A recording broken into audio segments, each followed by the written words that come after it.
The story opens with a chilling paradox of power. Kim Tae-ho could order a man's disappearance with a single nod, but he couldn't find the $50 million vanishing from his own accounts. It immediately establishes the high stakes, not just a loss of money, but a loss of control. The silent king is being shouted down by a digital ghost, and his empire is bleeding out from a wound he cannot see. It captures the audience by juxtaposing the hyper-masculine, lethal world of the Korean mob with the orderly, overlooked world of domestic service. The narrative grabs attention by placing Tae-ho, a man covered in the ink of his violent history, in a position of utter vulnerability. The intrigue is sparked when the background noise of the room, the maid, suddenly becomes the only person with the signal. The absurd scenario here isn't a joke, it's a reckoning. A woman whose job is to clean up physical messes is the only one capable of cleaning up a digital catastrophe. The silence in the penthouse was not the absence of sound, but the presence of fear. High above the neon veins of Seoul, Kim Tae-ho sat at the head of a mahogany table that felt more like an altar. He did not speak. He didn't need to. The heavy, dark ink of the tattoos crawling up his neck and disappearing under his tailored collar told the story of his ascension, a history written in blood and settled debts. To the city below, he was a myth. To the men in this room, he was a god who ruled by a terrifying, absolute quiet. But today, the silence was being mocked. Tae-ho's eyes, sharp and predatory, were fixed on the 3 laptops lining the center of the table. His top financial advisors, men with Ivy League degrees and sweat-stained shirts, tapped frantically at keys. The rhythmic clicking was the only sound in the room, a frantic heartbeat that betrayed their panic. For 3 months, the syndicate's wealth had been hemorrhaging. It wasn't a robbery, it was an evaporation. $50 million had vanished into the digital ether, leaving no trail, no fingerprints, and no mercy. "It's a ghost protocol, boss," one advisor whispered, his voice cracking. "The money moves through 12 different shell accounts in the time it takes to refresh the screen. We can't pin the source." Tae-ho leaned forward, the movement slow and serpentine. He didn't look at the screens, he looked at the man. In Tae-ho's world, power was physical. You held territory, you broke bones, and you commanded loyalty. But this new enemy was invisible, a predator that lived in the code, eating his legacy from the inside out. The frustration was a cold weight in his chest. He was the apex predator of the streets, yet he felt like a man trying to punch the wind. In the corner of the room, a shadow moved. Kemi Adeyemi moved with a ghost-like precision that ensured she was never truly seen. Dressed in a crisp navy blue uniform with a white collar that glowed under the dim lights, she moved among the titans of the underworld with a silver tray. She refilled a glass of water here, removed an ashtray there, her dark skin a stark contrast to the sterile, high-tech environment. To the men at the table, she was a piece of furniture, a silent, low-status fixture of the estate. She reached the head of the table, her eyes briefly catching the frantic data scrolling across the monitors. While the advisors saw a crisis, Kemi saw a pattern. She saw the clumsy fingerprints of a middleman trying to look like a mastermind. She set a fresh cup of tea beside Tae-ho's hand, her expression as unreadable as the stone walls of the penthouse. Tae-ho didn't glance at her. He was too busy watching his empire bleed, unaware that the person who had just served his tea was the only one in the room who knew how to stop the bleeding.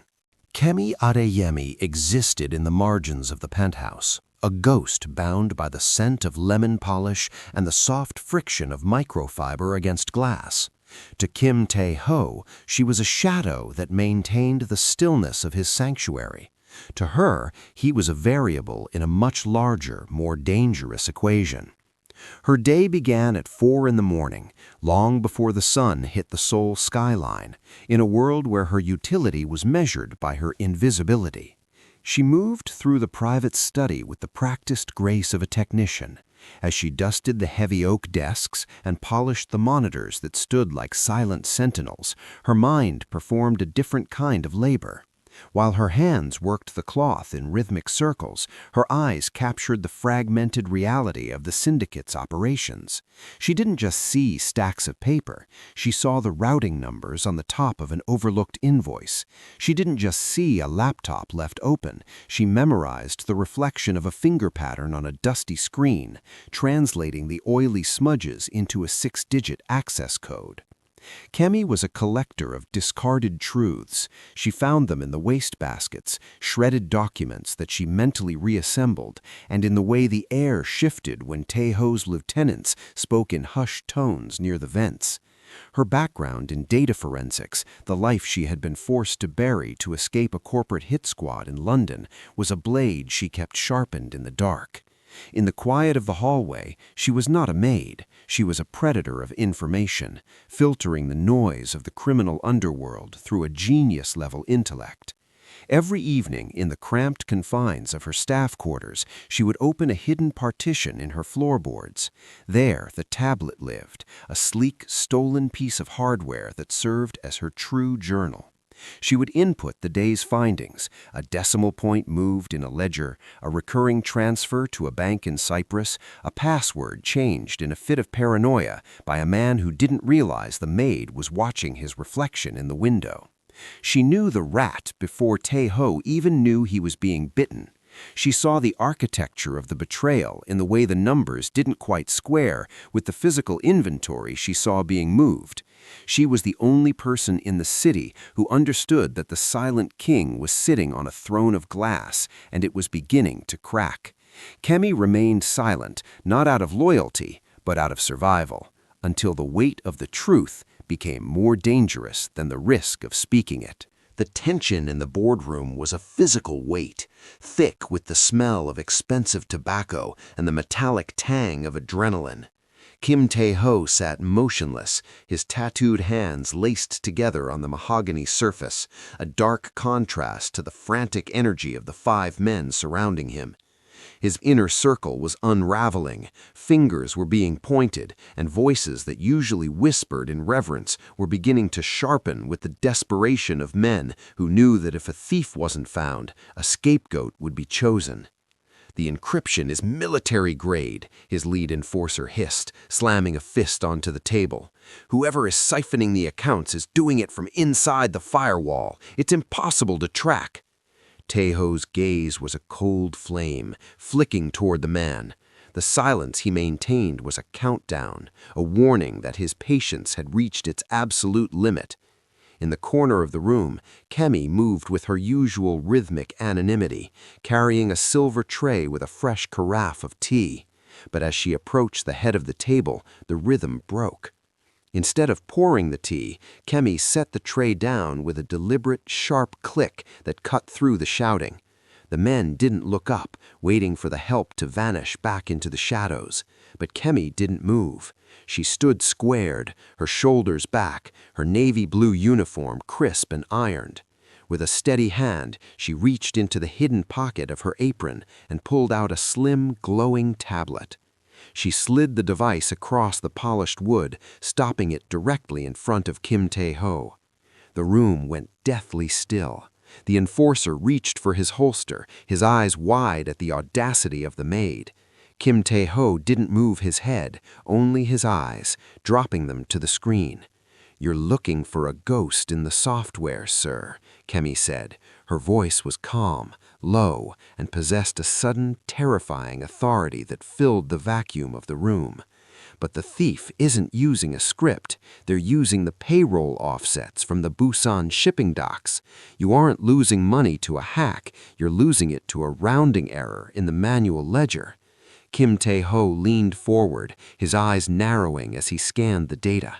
On the screen, Kemi had mapped a digital trail that his experts had missed for months, a sophisticated series of microtransactions hidden within the legitimate taxes of his logistics wing. It was elegant, it was invisible, and it pointed directly to the man sitting at Kim Tae-ho's right hand. For the first time in years, Kim Tae-ho looked surprised. He looked up at Kemi, really seeing her for the first time, not as a servant, but as a disruptor who had just dismantled a multi-million-dollar lie with a single swipe of her finger. The power in the room didn't just shift, it shattered. The silence that followed Kemi's revelation was more volatile than the shouting that had preceded it. Tae-ho did not look at the traitor cowering at his right hand. He didn't even look at the tablet. His focus was entirely on the woman standing at the end of his table, the woman who had been dusting his shelves for 6 months without ever meeting his eye. "Out," Tae-ho said. The word was a low vibration, a command that sent his advisors and guards scrambling toward the door. Only the traitor hesitated, his face ashen, before Tae-ho's cold gaze sent him stumbling after the others. The heavy double doors clicked shut, leaving the silent king alone with the maid. Tae-ho rose from his seat. He was taller than she expected, a silhouette of tailored wool and lethal intent. He walked the length of the table, his footsteps heavy and rhythmic, until he stopped just inches from her. He didn't try to intimidate her with a weapon. He used his presence, his eyes searching her face for the flicker of fear that governed everyone else in his life. He found nothing but steady, unblinking brown eyes. "That data," he began, his voice a gravelly whisper, "that isn't something a maid finds between the floorboards. Who are you?" Kemi didn't flinch. "I am the person who noticed your accounts were bleeding while your experts were looking for a bandage." Tae-ho's hand shot out, not to strike her, but to grip the edge of the table beside her, caging her in.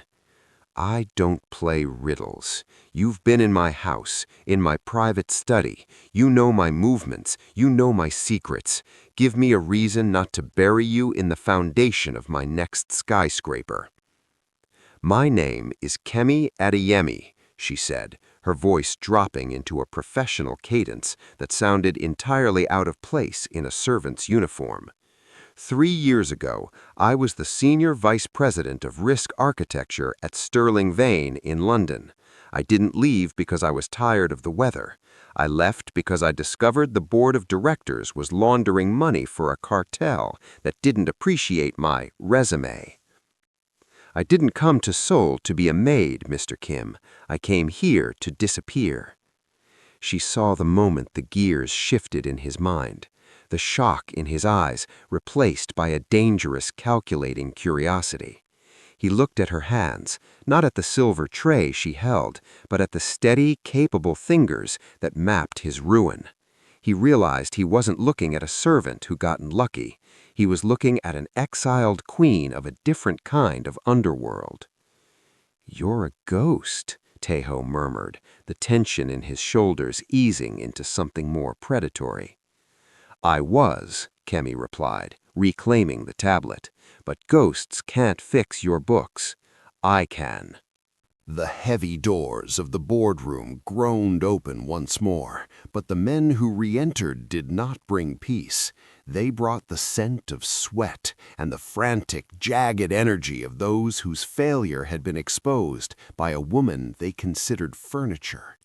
Tae-ho sat back in his chair, his silhouette framed by the sprawling, glittering lights of Seoul, while Kemi stood motionless at the foot of the table. She was no longer a ghost, she was a lightning rod. "She's a plant," his lead enforcer hissed, his hand never straying far from the weapon at his hip.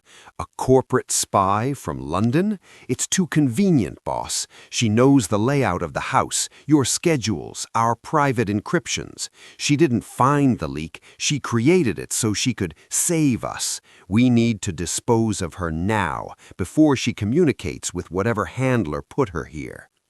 The other advisors murmured in a chorus of panicked agreement.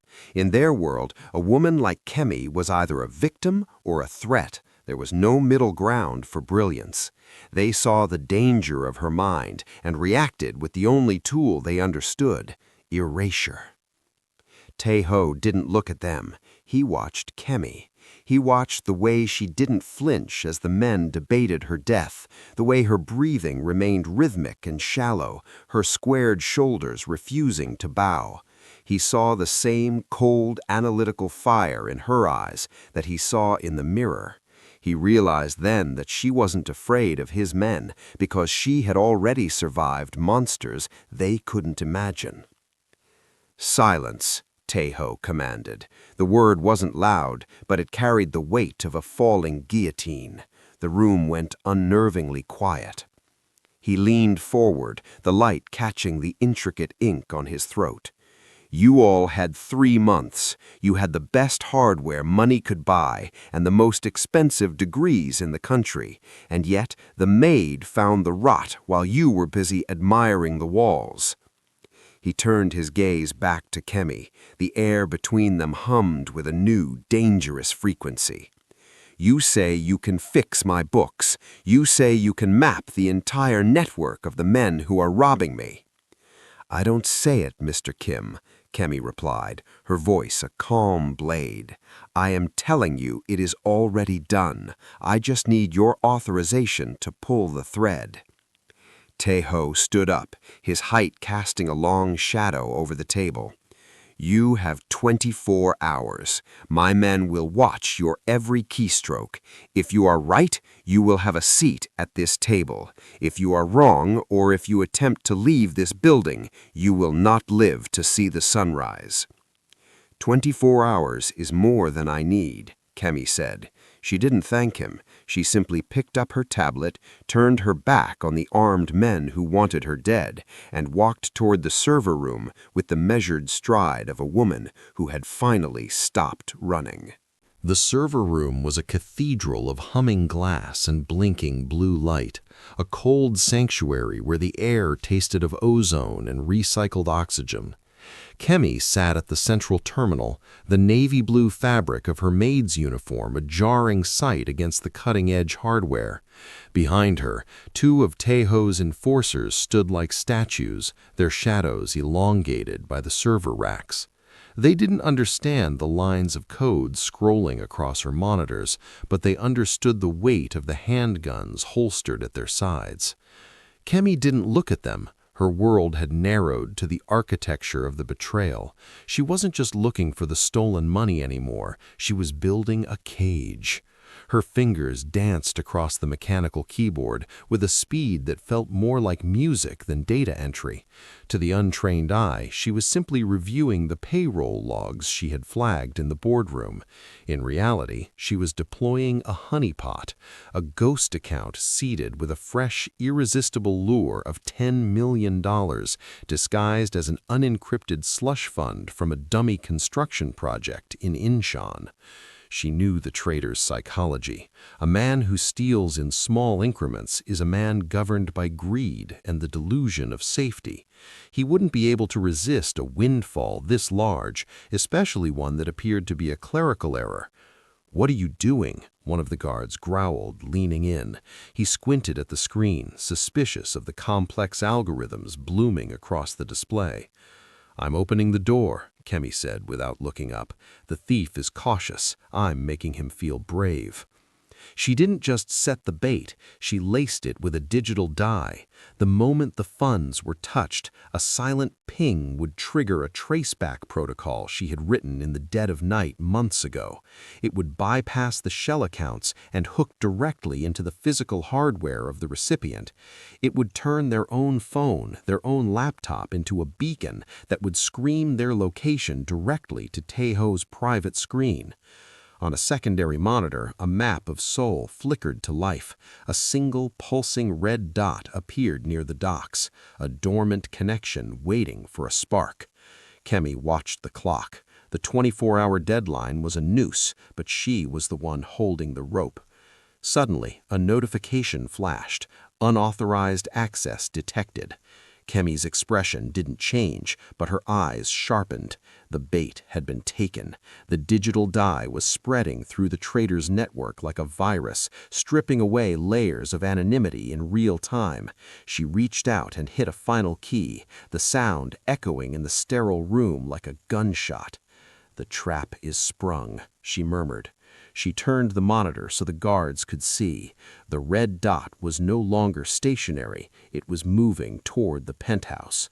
The traitor wasn't running away. He was coming back to the nest, unaware that he was carrying his own death warrant in his pocket. The digital victory had secured the money, but it had poisoned the atmosphere. As Kemi walked back through the heart of the estate, the air didn't just feel cold, it felt sharp. The enforcers who had previously ignored her now watched her with a simmering, jagged resentment. She was no longer the invisible woman who polished their tables. She was the outsider who had made them look incompetent in front of their king. In the communal kitchen, the staff, mostly older Korean women who had served the Kim family for decades, moved away from her as if she were a fever. They whispered in a language she understood better than they realized, their eyes darting to her dark skin and the navy blue uniform that no longer seemed to fit the authority she carried. To them, she was a disruption of the natural order, a foreigner who had stepped out of her place. The friction peaked in the corridor leading to Tae-ho's private office. 3 of the old guard, senior lieutenants with graying hair and knuckles scarred from decades of street wars, blocked her path. They stood like a wall of stone, their arms crossed over expensive suits that couldn't hide the thuggery beneath. "The Maid thinks she's a strategist now," the eldest spat, his voice thick with a dialect meant to exclude her. He stepped into her personal space, his height meant to cow her. "You've found a few numbers, African. That doesn't give you a voice here. This is a family built on blood and tradition. We don't take direction from the help, especially not help that looks like you." Kemi stood her ground. She didn't look at his hands, which were twitching toward his belt. She looked directly into his eyes. She didn't offer a submissive bow or an apology. The cultural weight of their hierarchy was a cage she refused to enter. "Tradition didn't stop the 50 million from leaving your accounts," Kemi said, her voice a calm, steady rhythm that refused to break. "And blood didn't find the man who took it. I did." The lieutenant's face flushed a deep, angry red. He raised a hand, the threat of violence heavy in the narrow hallway. The other men stepped forward, closing the circle. They weren't just defending the syndicate, they were defending a world where someone like Kemi was never supposed to be the smartest person in the room. Enough. The word was a low vibration that seemed to come from the walls themselves. Tae-ho stood at the end of the hallway, his presence alone causing the lieutenants to stiffen and step back. He didn't rush to her side, he simply watched the scene with an unreadable expression. He saw the racial slurs written in their sneers and the gendered arrogance in their posture. He walked toward them, the silence following him like a shadow. He stopped beside Kemi, not touching her, but marking her as his. "She stays," Tae-ho said, his eyes fixed on his men. "And if any of you have a problem with her color or her gender, you can explain it to me while I'm deciding which of you failed to protect my ledgers." The lieutenants bowed their heads, the traditional sign of obedience, but the hate remained in their eyes. Kemi knew the war for the empire had been won on the screen, but the war for her place in this world had only just begun. The climax did not arrive with the thunder of gunfire or the splintering of wood. Instead, it arrived with the soft, persistent chime of a notification on Kemi's tablet. In the high-ceilinged silence of the penthouse, the sound was as final as a gavel. Tae-ho stood by the floor-to-ceiling windows, his reflection ghosting over the city he owned, while his senior lieutenants stood by the door, their hands twitching near their holsters. They were hungry for a raid. They wanted to kick down doors and reclaim their honor with iron. Kemi, however, remained seated at the mahogany table, her eyes fixed on the surging data. "He's moving the Incheon funds now," Kemi said, her voice a cool anchor in the room. "He thinks he's ghosting the transfer through a VPN in Singapore, but he's actually just signed his name to every transaction for the last 6 months. On the large wall monitor, a map of the shipping district glowed. A digital circle narrowed around a specific warehouse, then shifted abruptly to a black sedan idling just 3 floors below them in the building's private garage. The room went cold. The traitor wasn't a distant associate. He was currently inside the perimeter. "Go!" the lead enforcer barked, but Tae-ho raised a single finger. "Wait!" the boss commanded. On the screen, Kemi executed a final command. "I've locked his vehicle's smart system and frozen his biometric credentials. He can't start the car, he can't open the gates, and his encrypted phone is currently broadcasting a full confession to the Financial Supervisory Services tip line. Delayed, of course, pending your word." Moments later, the internal security feed flickered to the garage. Parked in the shadows was the syndicate's chief of logistics, a man who had served Tae-ho's father. He was frantically hitting the dashboard of his paralyzed Mercedes, his face twisted in a mask of panicked disbelief. He was trapped in a cage of his own greed, defeated by a woman who hadn't even stood up from her chair. Tae-ho's men looked at the screen, then at Kemi, then at their own useless weapons. They had been prepared for a war. She had given them an audit.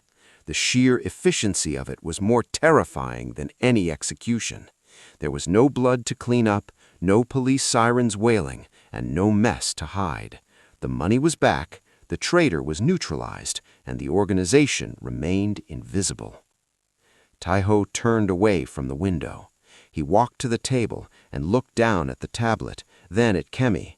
For the first time, he didn't look at her as a maid or even an analyst. He looked at her as an equal. "Take him to the basement," Tae-ho said to his men, his voice devoid of emotion. "And someone get Miss Adeyemi a chair at this table, a permanent one." The transition was marked not by a ceremony, but by the shedding of a skin. The navy blue dress and white collar were gone, left in a heap in the staff quarters like the discarded shell of a creature that had outgrown its cage. When Kemi walked into the penthouse study the following morning, she wore a tailored charcoal blazer and silk trousers that moved with a liquid, predatory grace. The small name badge that had once labeled her a staff was replaced by the weight of a high-security keycard and the quiet, undeniable authority of a woman who had saved an empire. The penthouse felt different now. The heavy, oppressive silence that had once signaled Tae-ho's isolation had transformed into a collaborative stillness. He no longer sat at the head of a table of panicked men. He sat across from Kemi in the library, a space where the scent of old paper and leather replaced the smell of cigars. Before them lay no weapons, only monitors, architectural blueprints, and the cold reality of the city's shifting markets. "The old guard is restless," Tae-ho said, leaning back as he watched her navigate a complex web of offshore holdings. He was watching her more than the screen, fascinated by the way her dark hands moved with surgical precision across the keys. "They think I've traded a loyal dog for a beautiful viper." "Loyalty without intelligence is just a slow way to die, Mr. Kim," Kemi replied, her voice retaining its calm, melodic steel. She didn't look up, but she could feel his gaze, a heavy, curious heat that no longer felt like a threat. "Your men know how to hold a street. I know how to hold the world that owns the street." She spent her days redesigning the syndicate's infrastructure, moving the silent kingdom from the shadows of back alleys into the sterile, untouchable heights of global finance. She was his shadow advisor, the architect of a new kind of power. While Tae-ho handled the physical realities of the city, Kemi dismantled their rivals' credit lines and froze their assets before they could even draw a breath to retaliate. The dynamic had flipped completely. In the evenings, when the city lights flickered to life like a field of fallen stars, Tae-ho would bring her tea, a silent, symbolic reversal of their first encounter. He would watch her work, realizing that for the first time in his life, he didn't have to carry the weight of the crown alone. She wasn't his subordinate, and she wasn't his enemy. She was the only person in Seoul who truly saw him behind the ink and the reputation. The peace of the new dynasty was shattered by a ghost from the west. It didn't arrive as a threat in the streets, but as a black and red alert flashing across Kemi's monitor, a forensic ping from a server in London. Her blood turned to ice. She had spent years scrubbed from every database, yet a high-level tracking algorithm from Sterling Vane had finally snagged on a single line of her code. "They found me," Kemi whispered, her voice losing its rhythmic steel for the first time. Tae-ho was at the sideboard, pouring a glass of whiskey, but he froze at the change in her tone. He was across the room in seconds, his hand resting on the back of her chair. He didn't ask for an explanation. He watched as she brought up a satellite feed.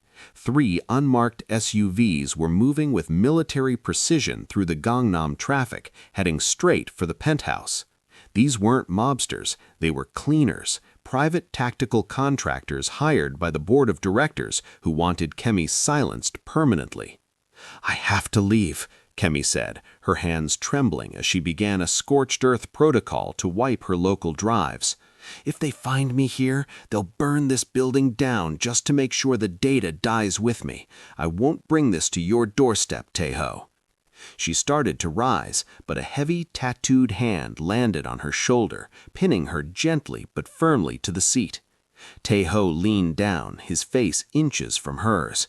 The silent king was gone, replaced by the apex predator who had built an empire on the bones of his enemies. "You spent your life running because you were alone," Tae-ho said, his voice a low, terrifying growl of protection. "In that world, they are the hunters. In this city, they are just meat." He reached for his internal comms, his voice cutting through the panic of the night. "Lock the elevators, seal the garage, tell the boys to bring the heavy iron. We have guests who don't know whose house they've entered." Kemi watched the monitors as the SUVs breached the perimeter, only to be met by a wall of black-suited men who didn't care about corporate dividends or international law. Outside, the world was exploding into a symphony of screeching tires and muffled gunfire. Tae-ho didn't leave her side. He stood like a monolith between Kemi and the door, a handgun appearing in his hand as if summoned from the shadows. For the first time, the roles were perfectly balanced. While Kemi's fingers flew across the keyboard, blinding the mercenaries' GPS and jamming their communications, Tae-ho provided the physical shield that kept the world at bay. He was the wall, she was the mind. Together, they weren't just a boss and an advisor, they were an impenetrable fortress. The sirens faded into the distance, leaving the penthouse in a ringing, heavy silence. The SUVs downstairs were now nothing more than smoldering wrecks, their occupants neutralized by a force they hadn't anticipated. In the study, the air was thick with the scent of ozone and the fading heat of the monitors. Kemi sat back, her hands finally coming to rest on the desk. They were still trembling, not from the fear of the hunt, but from the raw electric surge of survival. Tae-ho remained standing by the door, his chest rising and falling in a slow, controlled rhythm. He began to methodically check the slide of his weapon before tucking it back into his holster. The violence had been swift, a brutal reminder of the world he commanded. But as he turned to look at Kemi, the predator in his eyes softened into something far more dangerous: recognition. He walked toward her, his footsteps silent on the thick carpet. Usually, Tae-ho moved with the intent of a man who expected others to move out of his way.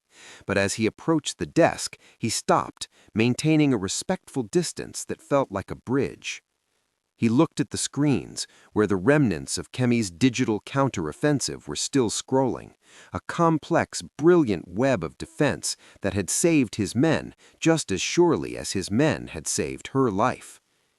"They won't come back," Tae-ho said, his voice a low, gravelly resonance. "My people are erasing every record of those SUVs. To the board in London, their team simply vanished into the Seoul fog. Kemi looked up at him, the charcoal blazer sharp against her dark skin, her gaze searching his. "I never intended for you to be part of my war, Tae-ho. I was just a maid." "You were never just a maid," he countered, stepping closer. He reached out, his tattooed hand hovering for a second before he let his fingers brush against the edge of her tablet. "I've run this city in silence for a long time, Kemi. I thought silence was power. I thought being alone at the top was the only way to stay there." The professional wall, built on years of calculated distance and rigid hierarchy, began to crumble. In the soft light of the study, the silent king and the ghost saw each other without the masks of their titles. "I don't want the silence anymore," he admitted, his voice dropping to a whisper meant only for her. "The city is loud, and the world is changing. I can hold the streets, but I can't see the future, not without you." It wasn't a proposal of marriage, nor was it a simple business contract. It was an invitation to a partnership of equals, a merging of his physical legacy and her digital mind. For the first time, Kemi didn't feel like a fugitive or a shadow. She felt like an architect. The transformation was final. The penthouse, once a fortress of isolation and cold mahogany, had become the nerve center of a new era. Outside, the sun was beginning to bleed over the horizon, painting the jagged glass of the Seoul skyline in hues of bruised violet and burning gold. The city was waking up, oblivious to the fact that its heartbeat had been recalibrated overnight.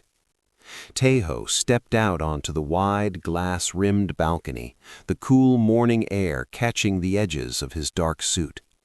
He didn't stand alone. Beside him, Kemi moved with the effortless confidence of a woman who had finally stopped looking over her shoulder. She was no longer a shadow in the hallway or a secret in the server room. She was the architect of the kingdom they now shared. Down below, the streets were a grid of motion, the physical world that Tae-ho had conquered through grit and blood.